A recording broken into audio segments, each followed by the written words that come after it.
तो चलिए दोस्तों, क्या गुल खिलाया तुमने? गुलशन गुलशन, ठीक है। शर्मा जी इधर ध्यान देंगे, आप सभी को बताना है, ठीक है, राइट। तो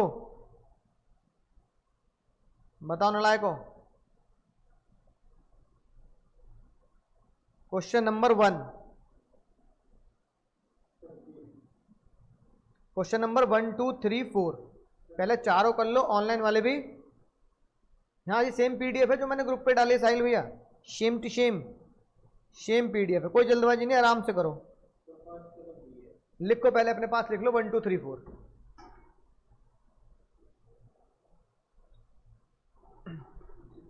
ठीक है, ऑनलाइन वाले 1 2 3 4 लिख लेंगे, और जब 1 2 3 4 लिख दोगे तो सभी ऑनलाइन वाले बालक भी नीचे कमेंट में बता देंगे कि सर ए का ये, 1 का ये आंसर है, 2 का ये, 3 का ये, 4 का ये। पहले 4 क्वेश्चन बताएंगे सभी बच्चे।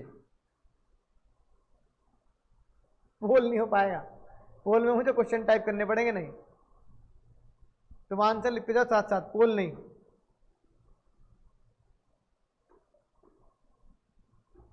ऑफलाइन वालों का पोल नहीं चल रहा ना, करो भाई। ओ मुन्ना, इतनी देर नहीं लगानी है, मैक्सिमम 30 सेकंड लेने हैं क्वेश्चन के लिए।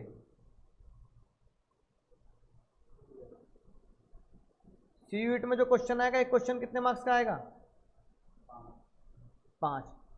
बोर्ड में आएगा तो एक क्वेश्चन की, यही क्वेश्चन कितने मार्क्स का आएगा, है ना?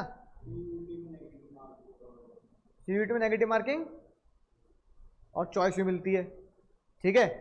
तो यही मान लेना, यही क्वेश्चन 1 मार्क्स में और 5 मार्क्स में आपको देखने के लिए मिलेंगे। अगर एग्जाम सीयूईटी का तो 5 मार्क्स में 200 है ना, हिसाब से होता है। लिख ली चारों? ऑनलाइन वाले लेट करते हुए ऑफलाइन वालों से। हाँ भाई बताओ, तुम बोल दो अपना। अनमोल भैया कह रहे हैं बी, आगे D, D, B D D C है, यही कह रहे हो भाई। तो सबसे पहले देखते हैं सर, सबसे पहला क्वेश्चन है, complete centralization would employ concentration of all decision and function as the, बिल्कुल सही, एपेक्स यानी कि top, top of the management hierarchy. तो कंप्लीट सेंट्रलाइजेशन होता है, सारे डिसीजन किसके पास हैं? टॉप लेवल के पास। तो पहला तो सही निकला भाई। फिर भैया ऑफलाइन वाले बच्चे कह रहे हैं अगले का आंसर होगा sir D, freedom to take own decision, अपनी मर्जी से खुद के डिसीजन ले सकता हूं, तो किसमें होता है सर? डिसेंट्रलाइजेशन। ऑफलाइन वाले दूसरे जवाब भी जीतते हुए। तीसरा सर, ऑफलाइन वाले तीसरे में कह रहे हैं D, reliability, which of the following can not be delegated, है ना, बुक निकालो। Authority, responsibility and accountability and delegated, इसमें से कौन सी चीज डेलीगेट नहीं कर सकते? रिलायबिलिटी तो कॉन्सेप्ट ही नहीं है कहीं। बोलो भाई ऑनलाइन वाले बच्चों, अकाउंटेबिलिटी में क्या लिखा है? अकाउंटेबिलिटी मतलब जवाबदेही, जवाबदेही डेलीगेट नहीं कर सकते। Accountability can not be delegated. Reliability तो कोई ऑप्शन ही नहीं है, वो कह रहा है इसमें से कौन चीज को डेलीगेट नहीं कर सकते?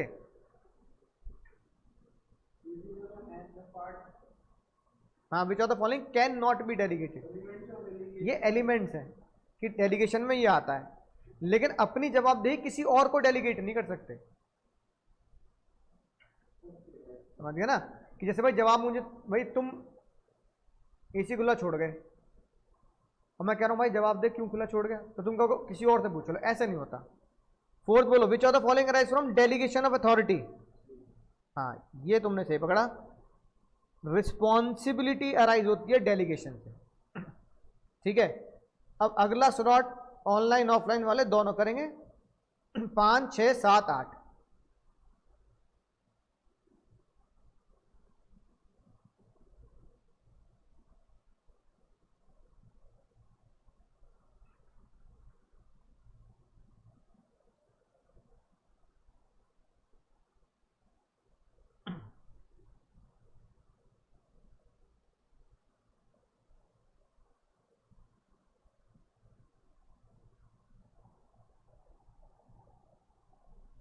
रिलायबिलिटी कोई कॉन्सेप्ट ही नहीं है,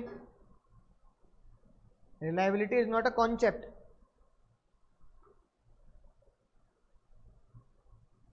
मेरे हिसाब से तो वही होना चाहिए था, है ना।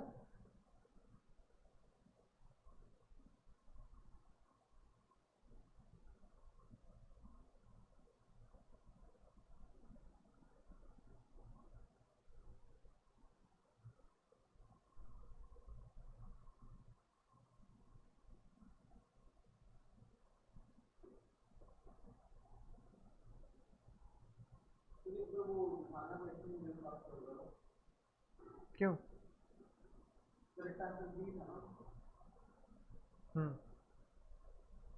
मतलब बेस्ट आंसर तो वही होना चाहिए। बताओ भाई 5 6 7 8।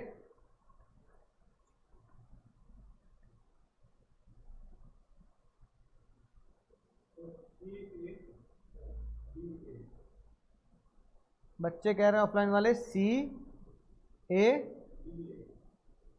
D A. ठीक है, चेक करते हैं। बताओ पहले का सी क्यों?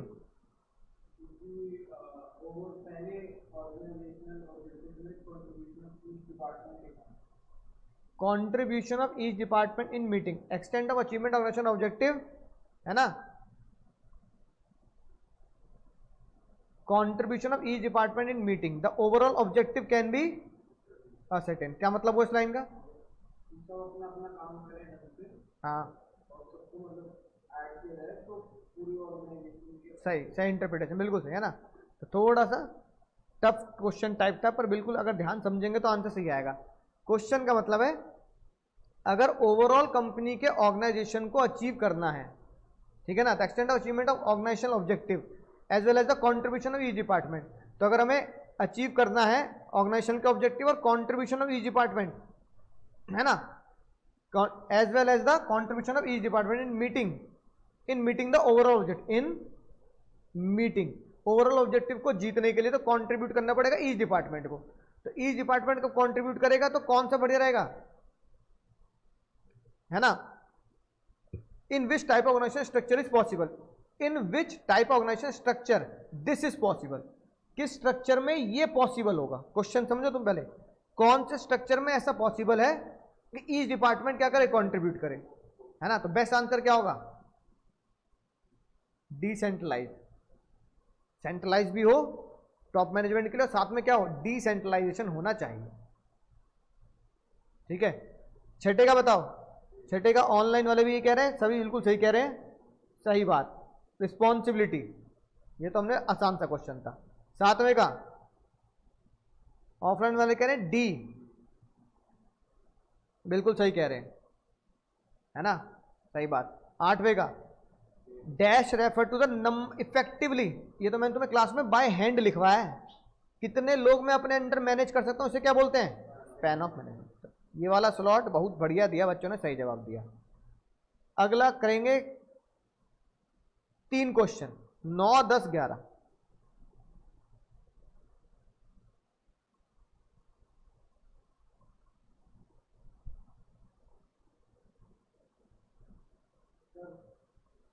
तीनों तीनों लिख लो पहले अपने पास।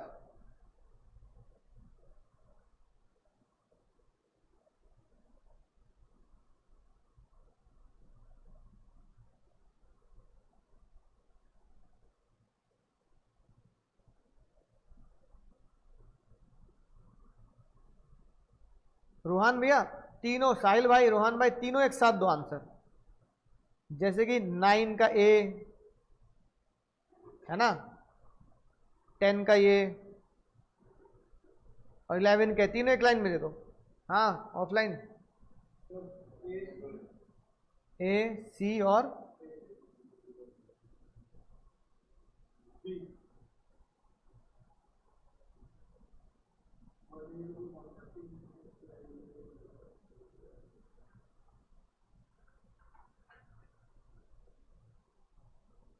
नहीं है, समझ जाओगे।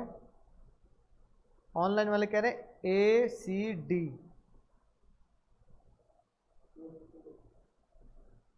मैं बताऊं आसान है। पहला सभी बच्चे कह रहे हैं ए, बिल्कुल सही कह रहे हैं, ट्रांसलेशन तो वही करता है ना, प्लानिंग के बाद translation, plan into action, translation तो ऑर्गेनाइजिंग में आ जाएगा। स्टाफिंग लोगों को इकट्ठा करना होता है, ठीक है, ये सही है, ये बिल्कुल सही organising. Grouping the similar nature, इसी को तो ऑर्गेनाइजिंग बोलते हैं। ये जो बच्चा गलती करता है वो गलती करता है, ये होता है भाई डिसेंट्रलाइजेशन। क्यों? ऐसा कौन सा कॉन्सेप्ट है जिससे इज्जत बढ़ती है सबॉर्डिनेट की? सबॉर्डिनेट की इज्जत कब बढ़ेगी? जब डिसेंट्रलाइजेशन में हम उसको पूरे का पूरे ब्रांच सौंप देंगे कि भाई ये नोएडा ब्रांच तेरी, याद है मुंबई नोएडा, अंबानी को थोड़ी कॉल करके पूछेंगे कि आज छुट्टी कर दूं या आज दिवाली के टाइम पे सेल लगा। अंबानी कह रहे हैं भैया प्रॉफिट लॉस होता ही हो। तो यहां पे इज्जत बढ़ जाती है किसकी? लोअर लेवल एम्प्लॉय की। 12, 13 और 14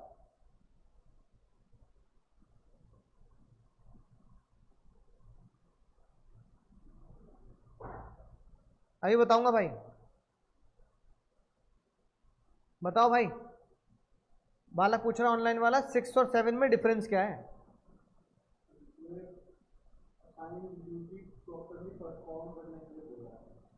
इज द ऑब्लिगेशन। ऑब्लिगेशन का मतलब क्या होता है? जिम्मेदारी, ड्यूटी, है ना। Is the obligation of a subordinate to perform assign duty. इतनी बात समझ में आ गई? 7 में क्या है? Refer to the obligation of subordinate to properly perform assign duty. Obligation of subordinate properly perform assign duty. बोलो क्या डिफरेंस है दोनों में?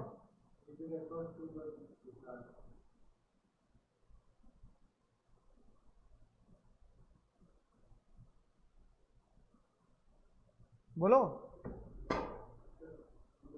तुमने आंसर कैसे निकाला ए और D? Responsibility is the obligation, जो नोट्स में लिखा है, ठीक है। रेफर्स टू द ऑब्लिगेशन, ठीक है, of the subordinate to properly perform assigned duty. Refers में क्या आएगा? अकाउंटेबिलिटी। यहां है मीनिंग, यहां क्या है? इज मतलब मीनिंग, और यहां क्या है? Accountability is refer to the obligation, कि उसके, है ना। तो एक बस, हाँ, काम उसको बाद में हम उसको ट्रेस भी कर सकते हैं। तो बालक कह रहा है 9 में डायरेक्टिंग नहीं बाबू, नहीं। जब हम कहते हैं ट्रांसलेटिंग, है ना, तुम इससे कंफ्यूज हो रहे हो। वहां पे कन्वर्ट करता है प्लान इनटू एक्शन, यहां क्या है? ट्रांसलेट कर रहे हैं। तो क्या होगा सर बेस्ट आंसर? ठीक है, ऑर्गेनाइजिंग। 12, 13, 14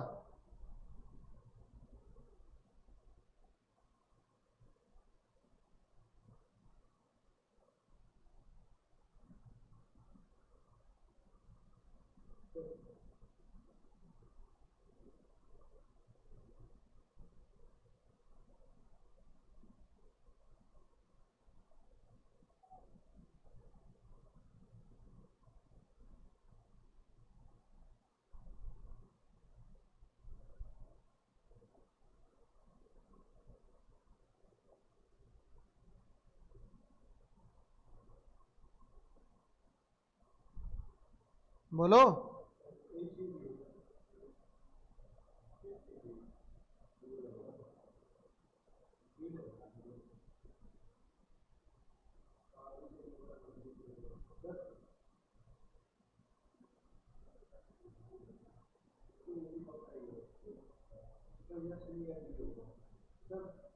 हम्म, 12, 13, 14, 12 का ये तो आसान है, ठीक है। ऑर्गेनाइजिंग होता है function relation between the different post, ठीक है, यानी कि स्ट्रक्चर बताता है, एफएस और डीएस से पता लगा। ऑनलाइन वाले भी कह रहे हैं एसीबी, 13 का सी, बिल्कुल सही बात। अथॉरिटी, ठीक है ना। However we can higher upon management hierarchy scope increase, authority यानी पावर, ठीक है। 14 का क्या बनेगा sir?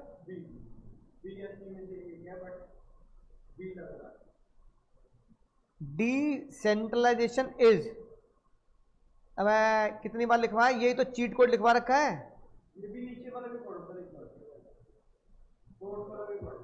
Dispersal authority subordinate with the prescribe limit, selective dispersal, नहीं नहीं, सबसे बेस्ट आंसर ये selective dispersal.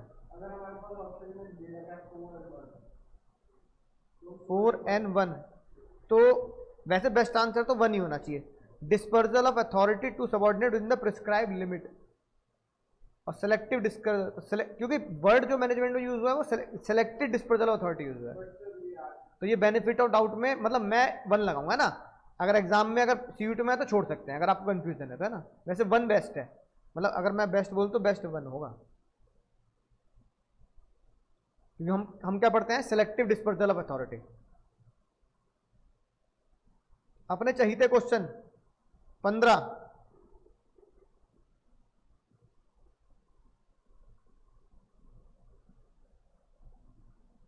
Functional structure.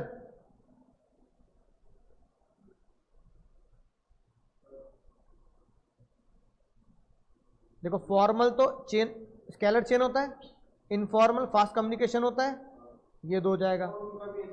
Divisional में क्या होता है, डिविजनल में मोर ऑटोनॉमी होती है और फंक्शनल स्ट्रक्चर में एफएस लेस ऑटोनॉमी, है ना। डिवीजन में ज़्यादा डिवीजन होता है, तो ये आंसर बनाएंगे। 16 का बोलो।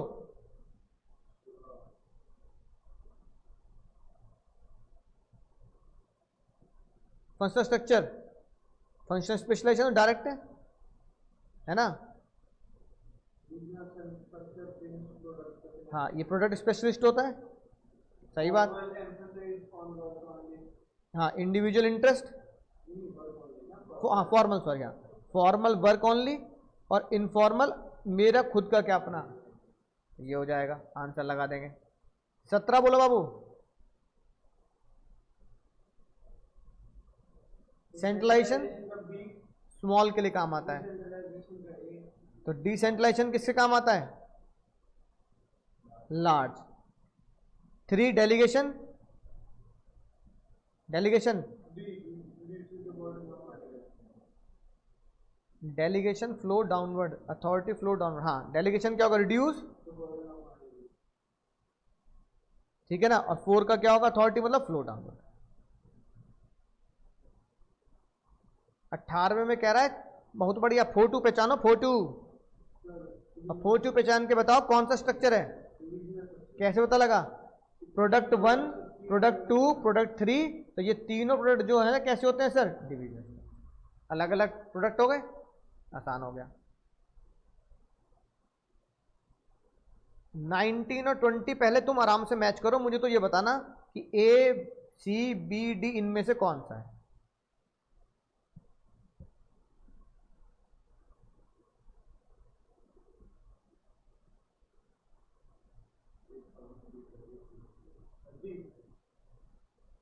नाइनटीन और 20 एक साथ बता दो।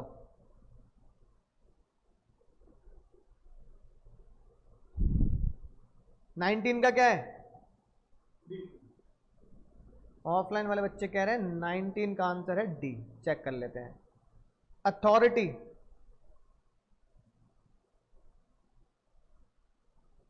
ठीक है। रिस्पॉन्सिबिलिटी, हाँ ये भी सही है। अकाउंटेबिलिटी, सीधे सीधे लिख रखा है ना, हाँ बिल्कुल सही बात। 20 का बताएंगे बाबू, 20।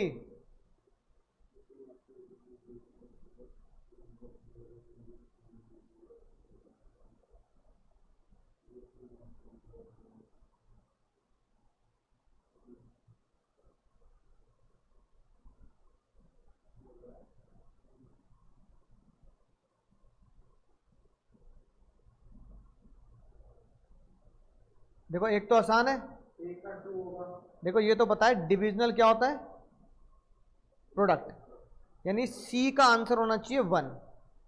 अब सी के आंसर में मेरे पास सी फंसता है और डी फंसता है, क्योंकि इनमें तो फंस ही नहीं रहा। तो अब आते हैं बी पर, फंक्शनल स्ट्रक्चर क्या कहता है, फंक्शनल,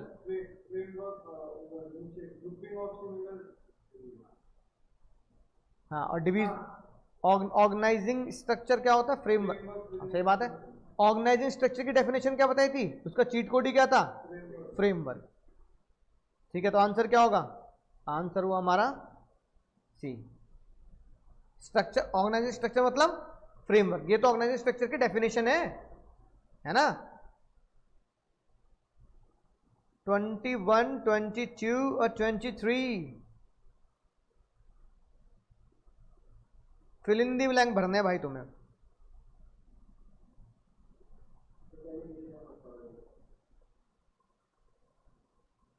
बता दो मुझे पहले तीनों एक साथ,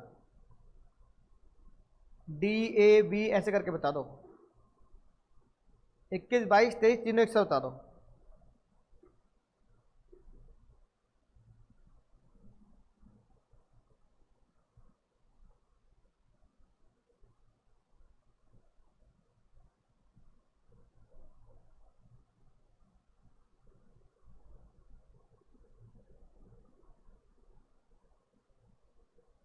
भाई रिड्यूस द वर्कलोड, ये तो अच्छी बात थी। दूसरे क्या कह रहे हो तुम? सी।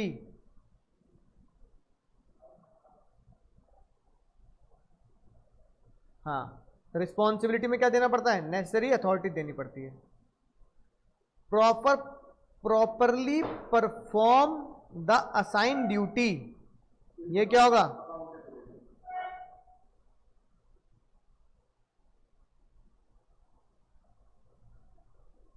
Properly perform the duty, accountability होगा, रिस्पॉन्सिबिलिटी होगा? Perform the duty, duty perform कर दी। नहीं नहीं, ये तो नहीं है, ये भी नहीं है। अकाउंटेबिलिटी और रिस्पॉन्सिबिलिटी में से एक होना चाहिए। देखा जरा, properly perform the assign duty, अगर मैं अपनी ड्यूटी को ढंग से परफॉर्म कर लेता हूं तो वो मेरे हिसाब से तो रिस्पॉन्सिबिलिटी आना चाहिए। अकाउंटेबिलिटी तो भाई जवाबदेही होती है ना, तो मेरे हिसाब से तो डी होना चाहिए, क्योंकि अकाउंटेबिलिटी तो होती है जवाबदेही, आउटकम। रिस्पॉन्सिबिलिटी क्या होती है? जो मेरी ड्यूटी थी मैंने उसे परफॉर्म, रिस्पॉन्सिबिलिटी यानी जिम्मेदारी से निभा दिया। तो मेरे हिसाब से बेस्ट होना चाहिए रिस्पॉन्सिबिलिटी।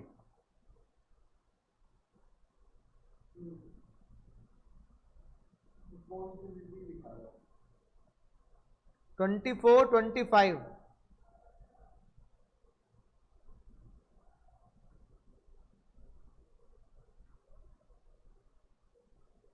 हाँ साहिल भैया, इसलिए डी बेस्ट आंसर है। 24।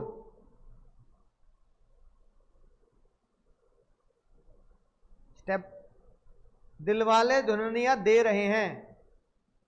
बाबू दिलवाले दुल्हनिया दे रहे हैं, अब भी नहीं पहचान रहे स्टेप? अच्छा, हाँ पहला तो यही होगा ना भाई, दिलवाले दुल्हनिया दे रहे, दिलवाले दुल्हनिया दे रहे हैं। 25।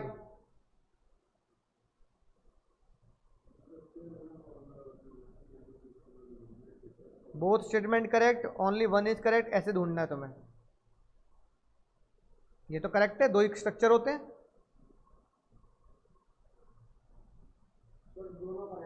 बोथ, मेरे हिसाब से दोनों करेक्ट है भाई।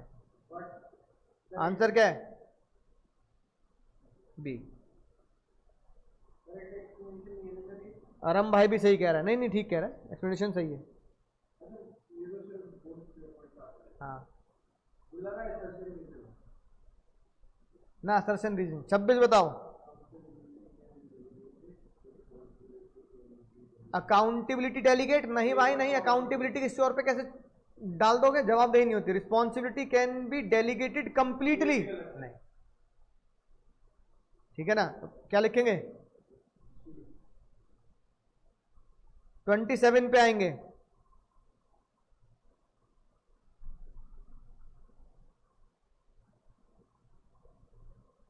ये तो सच है।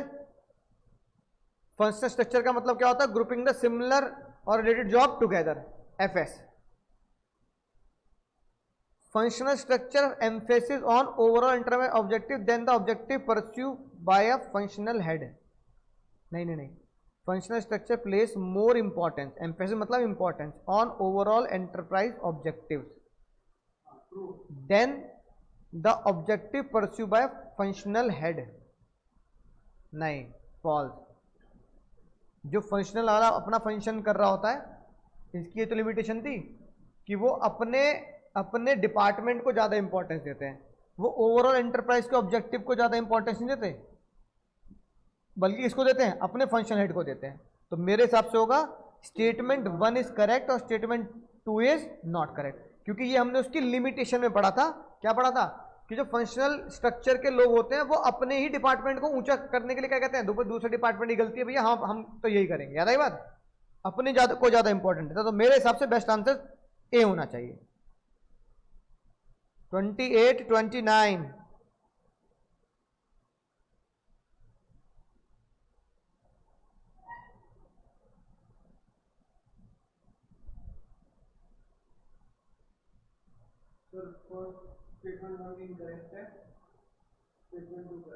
सही बात है। स्टेटमेंट 1 क्या है, इनकरेक्ट, तो आंसर क्या होगा, और ये बात सही लिखी है, कौन सा आंसर हुआ, सही पकड़े हैं। 29 अरम भाई,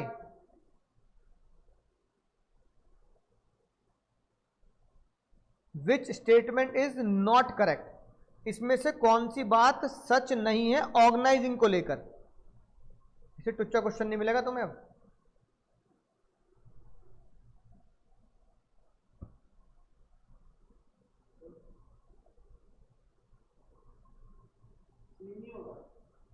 क्या लगता है, ये बात कहां पढ़ी है हमने, कंट्रोलिंग में पढ़ी है, तो और बाकी बातें ऑर्गेनाइजिंग में पढ़ी है ना। तो standard for controlling, establish standard for controlling, ये बात हमने कंट्रोलिंग और प्लानिंग में पढ़ी है। प्लानिंग के फीचर हैं ये क्या है, प्लानिंग का फीचर है, बस में ही सबसे आखिरी फीचर जो याद किया था।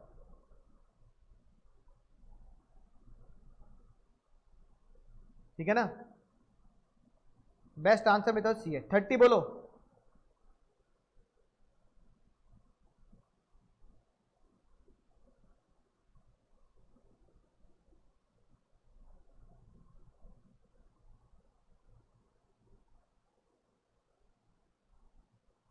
सच्ची घटना है स्ट्रक्चर को लेकर।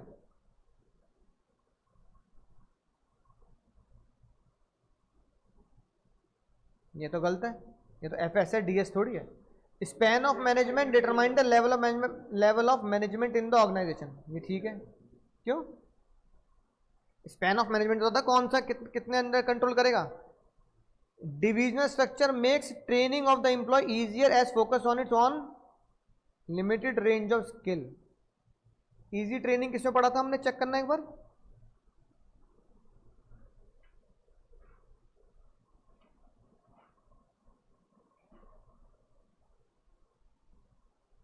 इजी ट्रेनिंग किसमें था,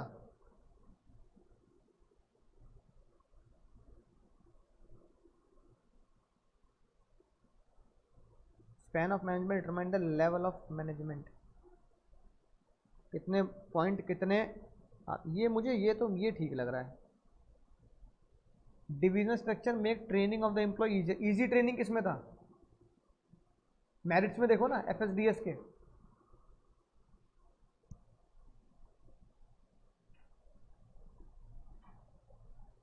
मेरे हिसाब से फंक्शन स्ट्रक्चर का मेरिट था वो, जिस डिपार्टमेंट में जाएंगे उसी के बारे में सीखेंगे। इजी ट्रेनिंग मिल गया, कौन से पेज पे है,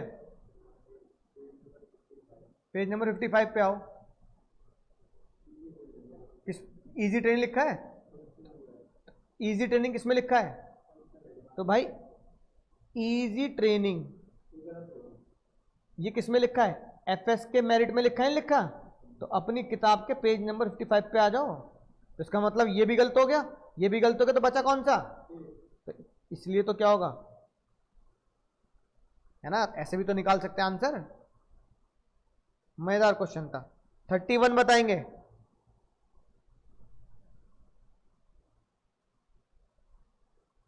थर्टी वन 32 दो एक साथ बता दो, 31 और 32 दोनों एक साथ बता दो।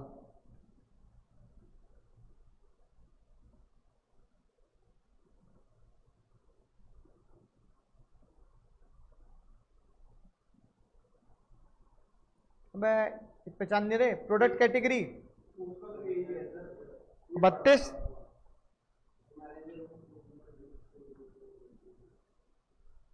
बाबू रूटीन वर्क, ओवरबर्डन, दोनों टुच्चे सवाल थे। पूरी दादा 34 में मजा आ जाएगा। 33 बता दो पहले। एक फंक्शन बताना है। डिपार्टमेंट्स, अब आएगा असली मजा, बहुत गाढ़ा मजा।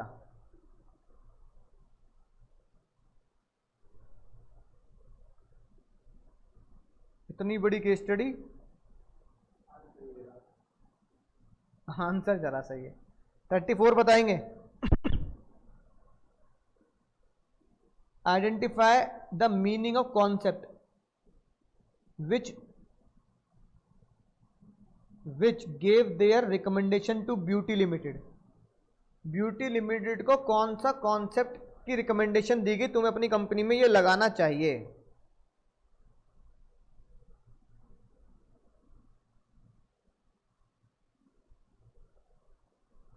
भाई खेल यहां खत्म है।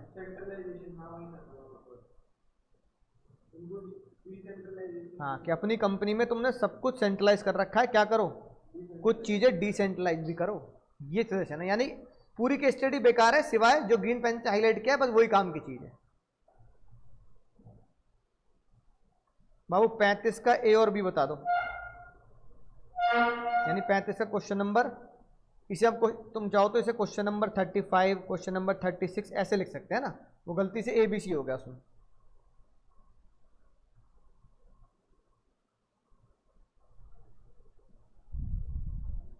कौन सी organization structure Devesh must have followed, कौन सी फॉलोड करनी चाहिए।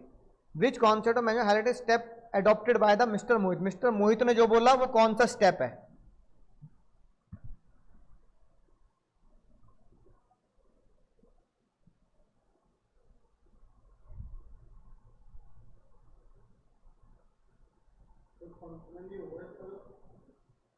बताओ क्या लगता है ऑनलाइन वाले बच्चों, कैसे पता लग रहा है।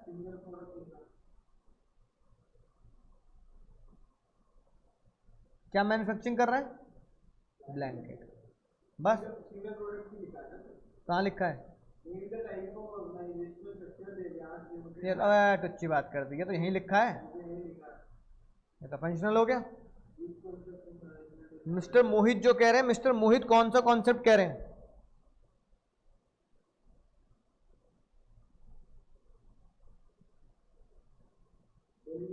Give some authority to their subordinate.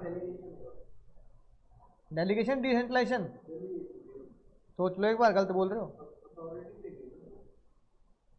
As the department some of the authority, ये लिखा है ना कि वो कह रहे हैं hand over some of the power to the subordinate, ताकि आप इंपॉर्टेंट मैटर चेक कर सकें। ऑब्वियसली बात, तो बेस्ट मेरी तरफ से लग रहा है, क्योंकि पावर दे रहे हैं ना।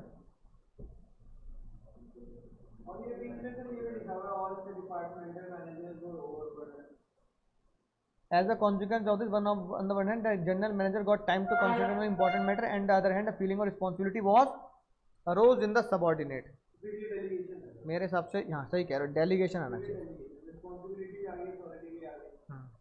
Delegation step adopted by Mohit highlight with the importance, क्या इंपॉर्टेंस दिखाता है ना। अबे ये तो आसान है, रिलीफ टू टॉप मैनेजमेंट, क्योंकि डेलीगेशन से ही क्या होता है, टॉप मैनेजमेंट को रिलीफ मिलेगा ना, इंपॉर्टेंट डिसीजन लेंगे, बाकी काम नीचे वाले को दे देंगे। डी वाला बताएंगे। मोहित कहां काम कर रहा है। अरे मोहित कह रहा हूं,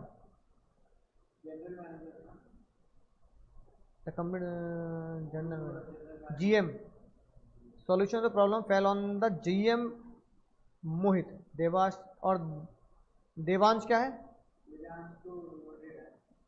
अच्छा कंपनी, तो मोहित जर्नल मैनेजर है।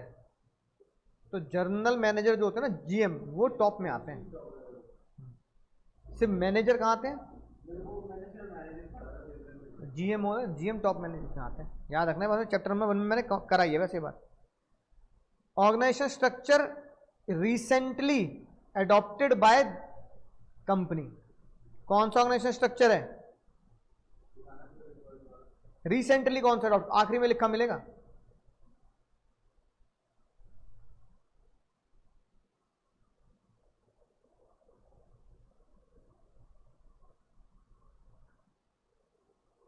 अरे बाबू ये रहा, recently they establish new manufacturing unit, bedsheet, machine cover, sofa cover, है ना। तो ब्लैंकेट तो हो गया भाई, कंबल, वूलन हो गया। वूलन के अलावा अब ये क्या कर रहे हैं? मशीन कवर, सोफा कवर कह रहे हैं, तो कॉटन में भी जा रहे हैं। तो मैं क्या मानूंगा? और एक बात देखो ना, जब क्वेश्चन नंबर 1 में वो फंक्शनल स्ट्रक्चर बोल रहा है, तो दूसरे वाले में जब वो अपने प्रोडक्ट में क्या कर रहा है, बदलाव कर रहा है, तो हम उसे क्या बोल सकते हैं? डिविजनल बोल सकते हैं। अब बताओ आखिरी पॉइंट क्या कहता है, कौन सी इंपॉर्टेंस दिखाता है ये वाला point? With in few days growth, simple, यही तो इंपॉर्टेंस है ना। आखिरी सवाल भाई, नहीं आखिरी नहीं है अभी, तो बहुत सारे। क्वेश्चन नंबर 36 से 41 जो हैं वो इस केस स्टडी के बेस पे क्वेश्चन है। पहले आराम से पढ़ लो भाई, थोड़ा दिमाग में रख लेना बातों को।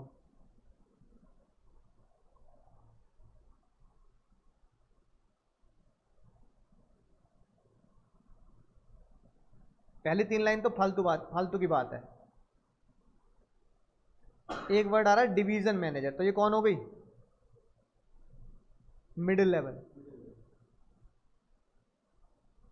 एक वर्ड आ रहा है रूटीन वर्क, तो इसका मतलब रूटीन वर्क है तो क्या होगा? डेलीगेशन।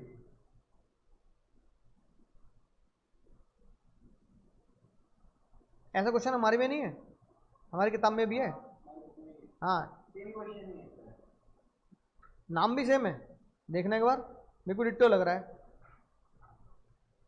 रिद्धि ने इशू किया, मेरे हिसाब से वो है नागराज और ऐसे कुछ नाम है उसमें, कानापट्टू ऐसे कुछ है ना। देखना क्वेश्चन नंबर, वो कह रहा है कि भैया कि वो कह रहा है व्रीज कंप्लेन टू रिद्धि दैट उसकी ड्यूटी जय ले लेता है।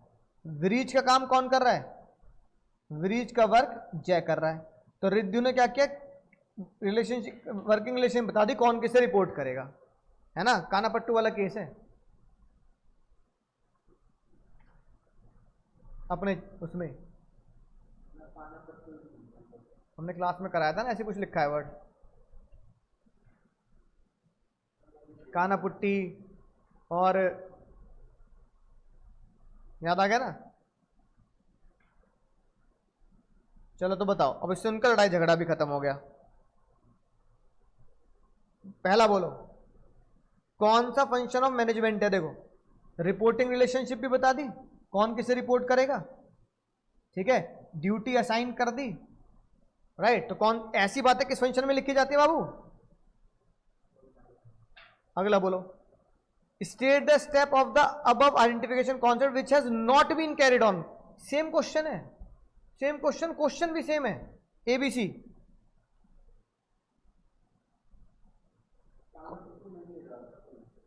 मिल जाएगा क्वेश्चन नंबर 9, 10, 11 ऐसे कुछ होगा।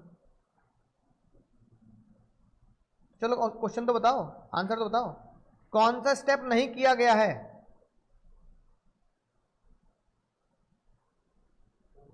कौन सा स्टेप नहीं किया? दिलवाले दुल्हनिया दे रहे में कौन सा स्टेप नहीं किया? नहीं,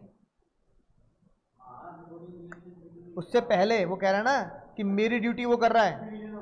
हाँ मतलब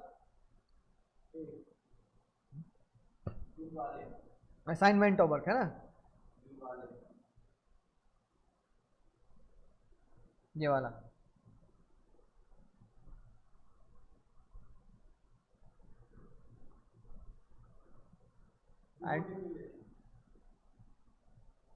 टेंशन जब दोनों की बढ़ गई तो उसका सॉल्यूशन कैसे हुआ?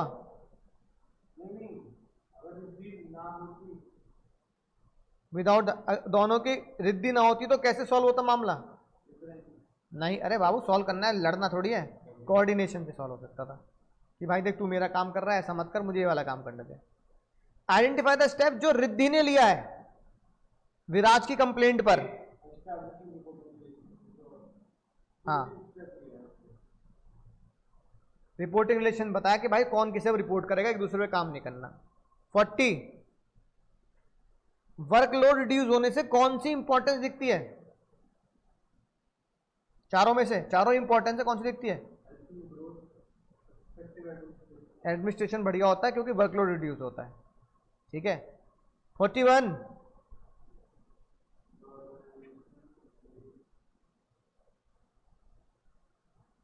बिना लड़ाई झगड़े के अब काम करने लगे, कौन सी इंपॉर्टेंस हाईलाइट हो रही है? Which importance of function identify the, नहीं बाबू, एक्सपेंशन एंड ग्रोथ। ठीक है, ग्रोथ होगी सही। 42 पढ़ेंगे।